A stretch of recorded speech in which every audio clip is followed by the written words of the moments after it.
ба ҳар чӣ бӯи ватан медиҳад салом салом, ба ҳар ки гӯш ба сухан медиҳад салом салом. бо арзи эҳтиром ва дуруду шодбошӣ бинандагони ниҳоят азизу арҷуманд, субҳи фарорасидаи Тоҷикистони соҳибистиқлолу бииштосоро ба ҳамаи шумо ба хайр мегӯем.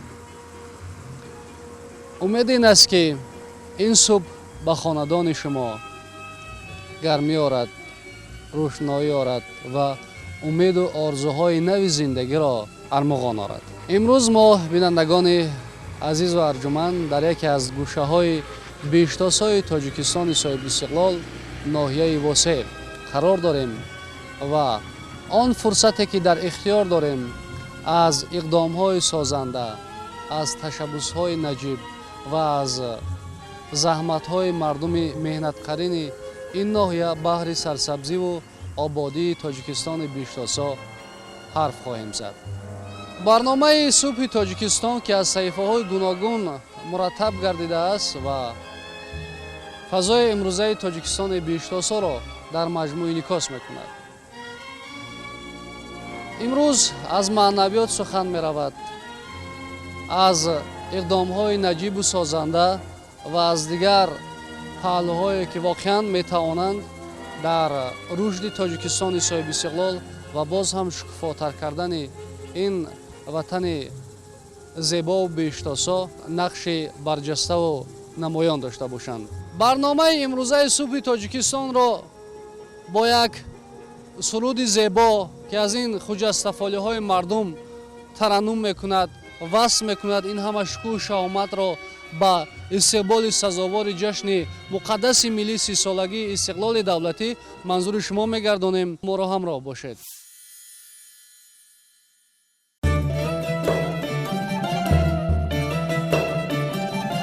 صاحب این وطن، صاحب این وطن، صاحب این وطن، نه مهمانم از همه جای تاجیکستانم، از همه جای تاجیکستانم، من زرافشانی بدخشانم، من بدخشانی زرافشانم، این همه بند پیوندم، در دوشنبه دیار دلبندم، این همه بند پیوندم، در دوشنبه دیار دلبندم، چون که در پیکری وطن جانم، ریشه پیوندی تاجیکستانم، چون که در پیکری وطن جانم، ریشه پیوندی تاجیکستانم، ریشه پیوندی تاجیکستانم.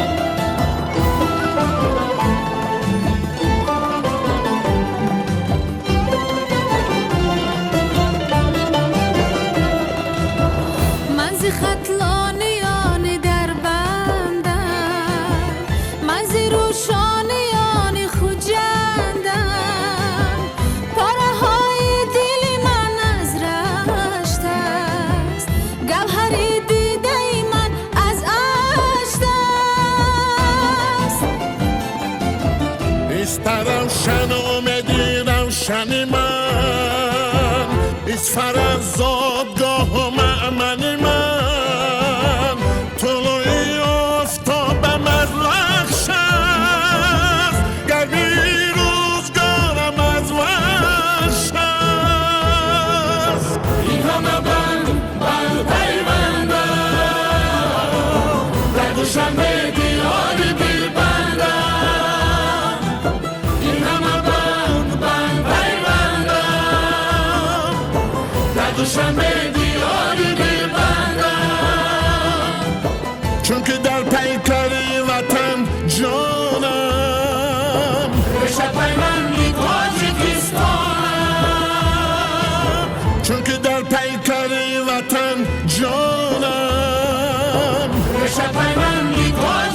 تاجیکستانم ریشه پیوند تاجیکستانم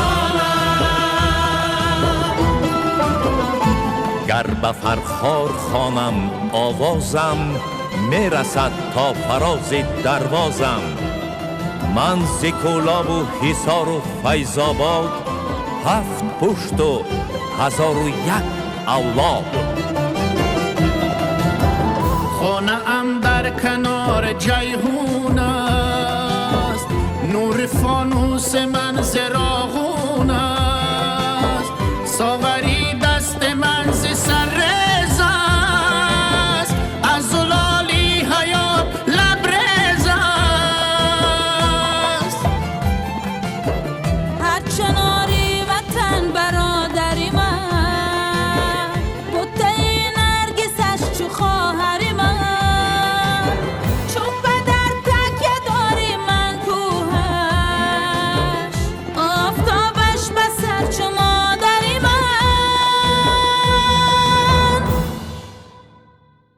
صاحب این وطن صاحب این وطن صاحب این وطن نه مهمانم از همه جای تاجیکستانم از همه جای تاجیکستانم چون که در پیکری وطن جانم ریشه پیوندی تاجیکستانم چون که در پیکری وطن جانم ریشه پیوندی تاجیکستانم چون که در پیکری وطن جانم ریشه پیوندی تاجیکستانم این همه بند پیونده در دوشنبه دیار دلبنده این همه بند پیونده در دوشنبه دیار دلبنده در دوشنبه دیار دلبنده در دوشنبه دیار دلبنده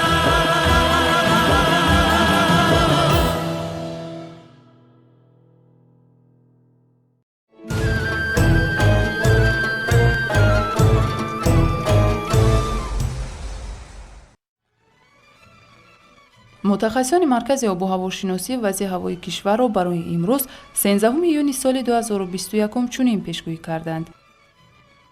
در شهر دوشنبه روزانه هوا 36-38، شبانه 18-20 درجه گرم می شود. هوا در شهر بختر روزانه 38-41، شبانه 21-23 درجه گرمی پیشگویی شده است. گرمی هوا در شهر خوجند روزانه از 34 تا 36، شبانه از 19 تا 21 درجه می رسد.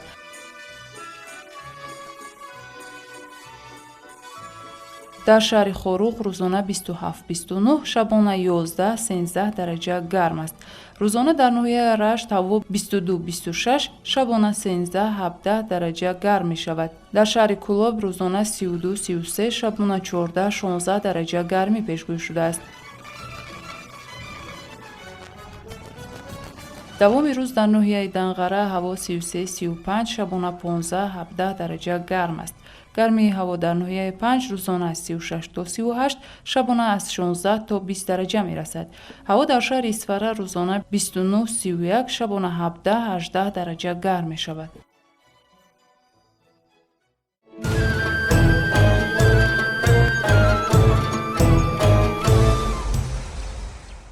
کودک هر آنچه دارد از آغوش مادر است. گر زیشت باشد و اگرش نیک اختر است. خویی که از نخست کسی را به سر نشست، او را هماره تا به دم مرگ بر سر است. در دفتر معلم و آموزگار نیست آن تربیت که زاده دامان مادر است. رفتار مادر از پی سرمشق کودکان بهتر ز هر کتاب و ز هر گونه دفتر است. واقعا محیط خانه یگانه مکانی است که شخصیت کودک در آنجا تشکل می‌یابد. استرکتور شعور کودک در آنجا ترکیب می‌گیرد. و برای آن که این ساخت این شعور درست باشد و با ترتیب معین یعنی سالم تشکل یابد، باید معماران این شعور یعنی پدر و مادر از خردی در ذهن کودک اندیشه های سالم را جا کنند و کودک را در روحیه انسان دوستی، خوش اخلاقی تربیت نمایند.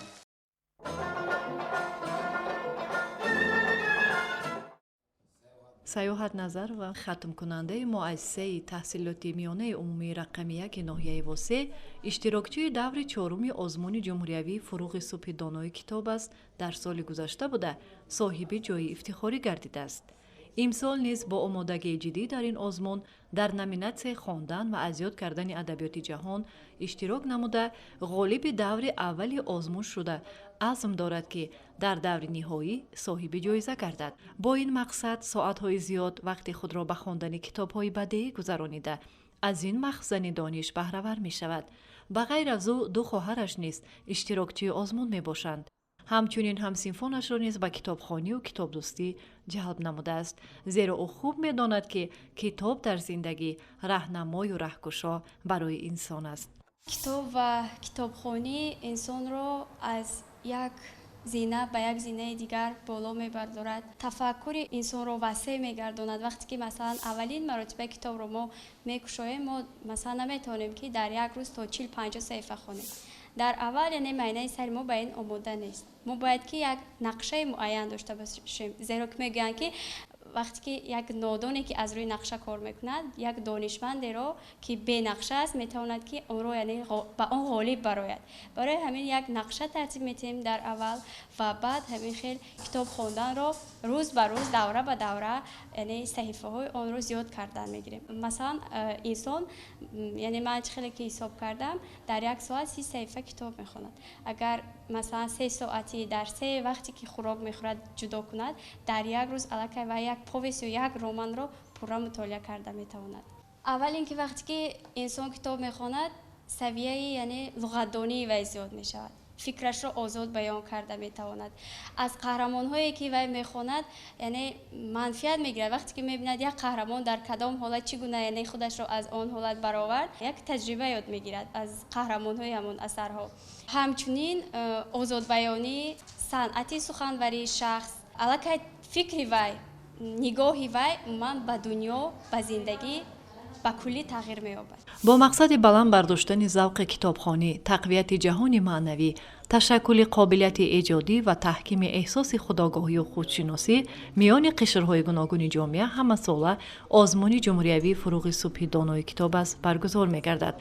البته آزمون مذکور اینچنین برای دریافت چهره‌های نوی سخنور و سخندان و وسیع گردیدن دایره زباندانی اهل جامعه مساعدت می‌نماید. سیاحت نظر و این نکته را درک نموده بر آن جهت می‌کند که در آزمون جمهوری فروغ صبح دانای کتاب است فعالانه اشتراک کرده دانش و ملکه خویش را صیقل دهد. امسال من طبق نقشه خودم ترتیب دادم، از روی نقشه کار میکنم. باید که تا سطح جمهوری بیش از 400 اثر از ادیبان جهان من پیشنهاد کنم و باوری و اطمینان کامل دارم که در امسال جا میگیرم، زیرا یک اقدامی به نهایت خوب کردن پیشوای معظم ملت که من آدمانی که در آزمون فروغ صبح دانایی جا گرفتن مدت 3 سال نمیتونن که در آزمون اشتراک کنند. این به ما امکانیت آورد که آدمانی که یکم مرتبه اشتراک میکنن امکانیت شد که آنها نیز خودشان را سنجند و آنها نیز یعنی صاحب جایزه و شاه جایزه گردند. خوش به حال آن پدر و مادرانی که فرزندانشان کتاب دوست و کتاب خوانند و از این گنج بی‌بها دوری معانی را به دست می‌آورند. به مثل سیاحت و همسالانش از فضیلت غنی می‌شوند و اطمینان است که به سوی فردای درخشان قدم‌های استوار نهاده در جامعه چون شخصی صاحب معرفت موقع خود را پیدا می‌نمایند. زیرا اگر از زینه‌های نخستین تربیت کودکان و نورسان به کتابخوانی جلب کرده شوند، البته ذهن و تفکر آنها تشکل می‌یابد و چون انسانی کامل به میرسند. من از خردی کتاب‌های بدیعی مطالعه می‌کردم، به کتابخانه‌ها می‌آمدم. من خوانندگان کتاب کم بودند، اما الحال وقتی که می‌آییم شماره یعنی اشتراکچیان فروغ صبح دانایی قیاس با سال اول اینجوری به نهایت زیاد شده است. نورسان به کتاب خوانی رو آوردن و امروز به نهایت کوشش میکنند که هر روز یک اثر نو، یک چیزی نو مطالعه کنند. الکی نگاه آنها به کتاب با کلی تغییر یافته است. جوانان الکی درک کردند که منفعت کتاب به نهایت زیاد است.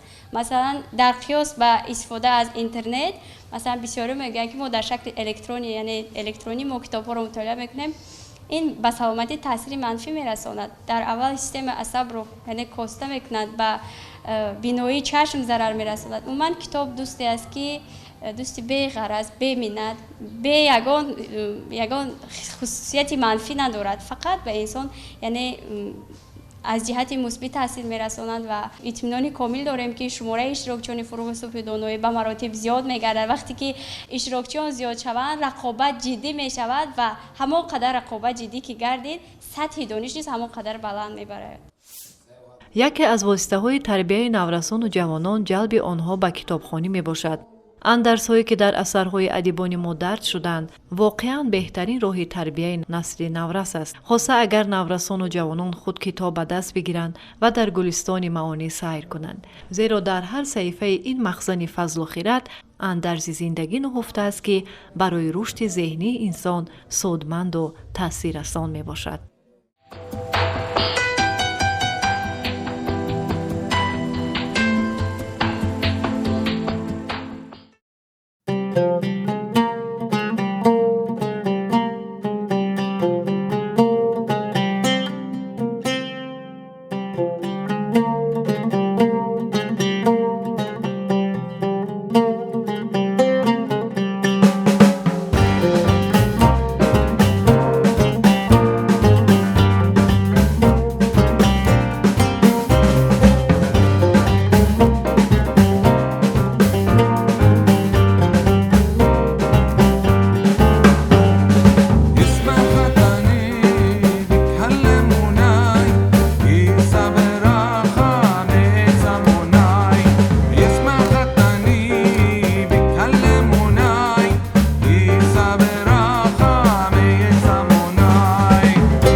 аз рӯзҳои нахустини соҳиби истиқлолӣ ва соҳибдавлатӣ асосгузори сулҳу ваҳдати миллӣ, пешвои миллат, президенти ҷумҳурии Тоҷикистон муҳтарам Эмомалӣ Раҳмон манфиати мардум ва некуаҳволии мардумро дар меҳвари сиёсати худ қарор доданд. ҳамин сиёсати мардумсолорӣ, инсондӯстӣ ва сулҳпарварӣ буд, ки мардуми шарифи Тоҷикистон марҳила ба марҳила ба ҳадафҳои стратегии худ ноил гардиданд, ки ин ҳадафҳо воқеан дар давлатсозӣ, миллатсозӣ ва пайвастан ба ҷомеаи мутамаддин ва пешрафтаи ҷаҳони муосир нақши калидӣ мебозанд. ва дар марҳилаи ниҳоӣ инак бо пешниҳоди пешвои миллат муҳтарам Эмомалӣ Раҳмон, президенти ҷумҳурии Тоҷикистон, ҳадафи чоруми стратегӣ саноаткунонӣ бо суръати мамлакат эълон гардид. мақсад аз ин ҳадаф низ ин аст, ки мардум бо ҷои кори доимӣ таъмин шаванд ва зиндагии осоиштаи мардум, зиндагии хубу хотирмони мардум таъмин гардад. дар ин саҳифаи барнома ҳамкоронамон аз ин ҳадафи чоруми миллӣ, яъне саноаткунонӣ бо суръати мамлакат маълумот медиҳанд.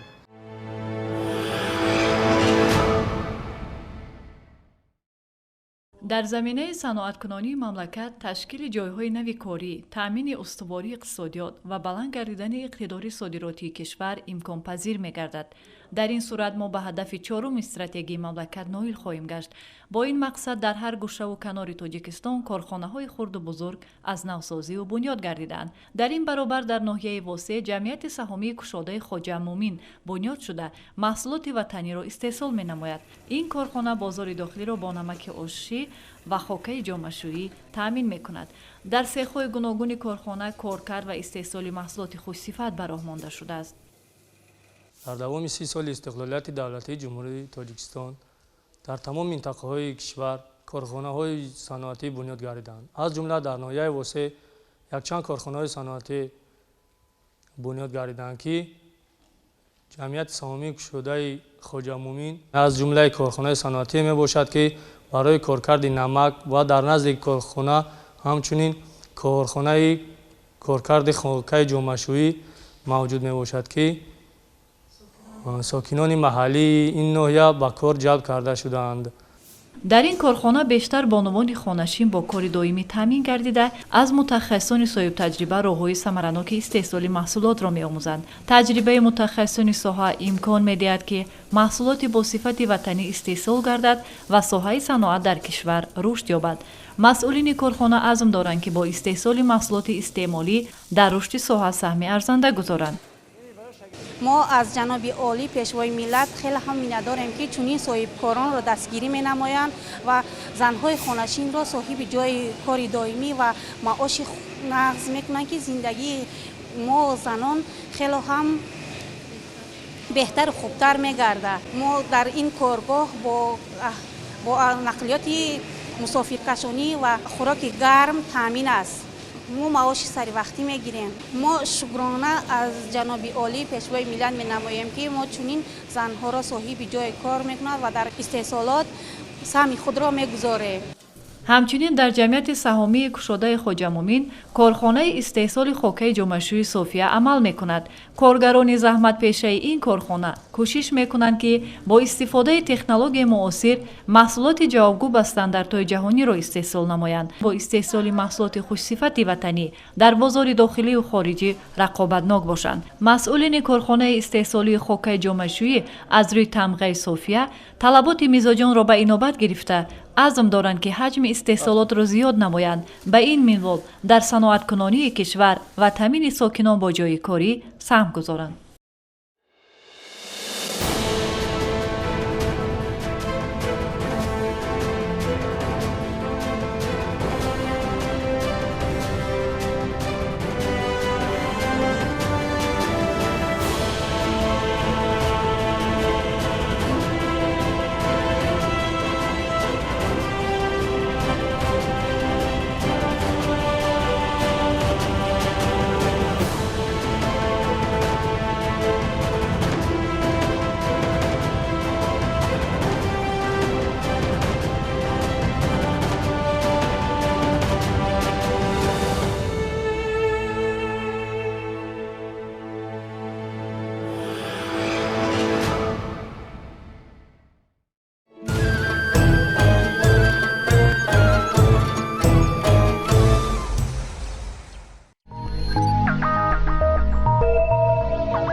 яке аз самтҳои асосии нерӯи зеҳнии наврасон ин дастрасӣ доштан ба таҳсилоти босифат мебошад.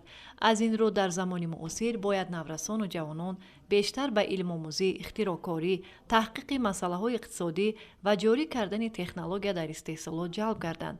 Иқдоми пешвои миллат оид ба гузарондани озмуни ҷумҳуриявии илм-фуруғи маърифат дар самти илмҳои дақиқ дар сатҳи баланд ба роҳ мондани ин озмун ва зиёд кардани маблағи ҷоизаҳо ҷиҳати рушди илмҳои дақиқ замина мегузорад. дар ноҳияи восеи вилояти хатлон даври ноҳиявии озмуни ҷумҳуриявии илм-фуруғи маърифат аз номинатсияи химия баргузор гардид. озмуни ҷумҳуриявии илм-фуруғи маърифат дар тамоми муассисаҳои таълимӣ ва дигар корхонаҳо ташкилотҳои ҷумҳурӣ рафта истодааст. аз ҷумла имрӯзам дар ноҳияи мо ҳамин озмун аз рӯи номинатсияи химия баргузор гашта истодааст. дар амалисозии барномаи бисёлаи омӯзиш ва рушди фанҳои табиатшиносӣ дақиқ ва риёзӣ мебошад ки ҳама сола гузашта истодааст. ҳар ҳадис мароми мақсади худ доранд. мақсад мароми асосӣ дарёфти истеъдодҳо, дарёфти шахсиятҳои ихтироъкор, ҷалби умумии хонандагон ба фанҳои табиатшиносӣ, риёзӣ ва адабӣ ва амалӣ гардондани ҳамаи навъи технология пайдошта ба истеҳсолот мебошад. манан дар аз рӯи 7 номинатсия гузаронида мешавад. дар ҳақиқат хонандагони мо бисёр ҳамин ҳавас дашон доранд. мана дар ҳамин олимпиадаи ҷумҳуриявӣ 30 нафар хонандагон дар олимпиадаи ҷумҳуриявӣ аз рӯи ҳамаи фанҳо сазор ҷои якум 2 нафар, сазор ҷои дуюм 2 нафар ва 27 нафар сазори ҷои сеюм. аз ҷумла аз фанҳои манами дақиқ фани математика 1 нафар хонанда соҳиби медаи тилло шид. умумӣ дар сатҳи ҷумҳуриявӣ 13 нафар аз манами фанҳои риёзии табиатшиносӣ сазори ҷойҳои якум дуюм сеюм гашт.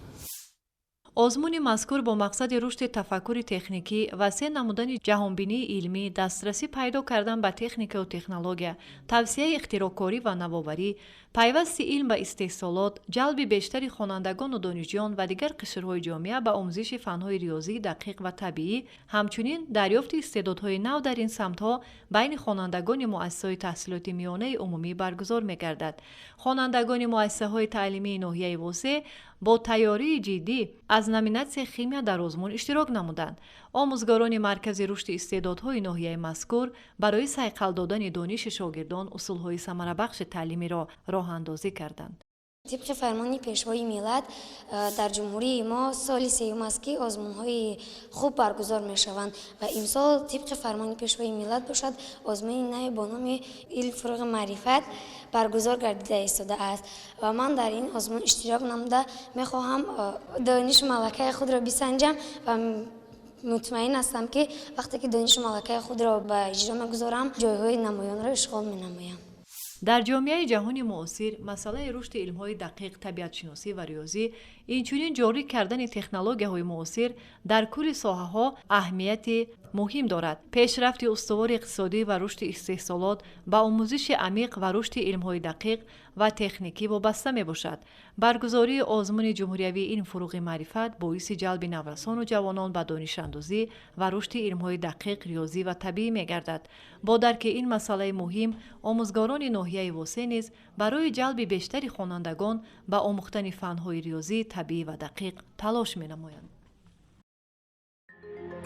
ҷаҳони муосир бо таҳаввулоту дастовардҳои бузурги илмию эҷодии инсон ба пешрафту тараққиёти бештар ноил мегардад. инсон барои расидан ба дастовардҳои бузургу нодири илмию технологӣ, дастрасӣ ба иттилооти фаврӣ ва омори мушаххаси ҷаҳонӣ, иқтисоди рақамӣ, ҳукумати электронӣ ва рушди инфрасохтори коммуникатсионӣ пайваста дар пайи навоварӣ ва ихтироъкорӣ аст. илму дониш ва ташаббускорию нерӯи тавонои иҷодӣ инсонро дар зиндагӣ ҳамеша муваффақ мегардонад.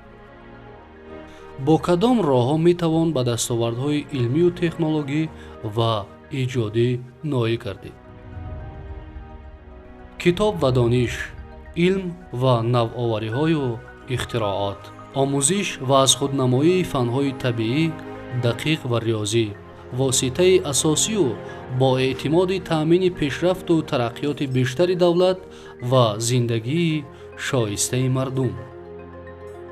тадбирҳои саривақтӣ ва муассири давлат ва ҳукумати ҷумҳурии Тоҷикистон اعلان سال 2010 سال معارف و فرهنگ تکنیکی، سالهای 2020 2040 20 ساله آموزش و رشد فنهای طبیعی دقیق و ریاضی در ساحه علم و معارف و آزمون جمهوریوی علم فروغ معرفت. از امکانات و شرایط موافق آموزش و از خودنمایی فنهای طبیعی دقیق و ریاضی در مملکت ثمرناک استفاده می نماییم و همقدم با جهان معاصر می گردیم. علم و دانش دستاوردهای ما را بیشتر و سطح زندگیمان را باز هم بهتر می گرداند. آزمون جمهوریوی علم فروغ معرفت وسیله پیوستن به جهان معاصر.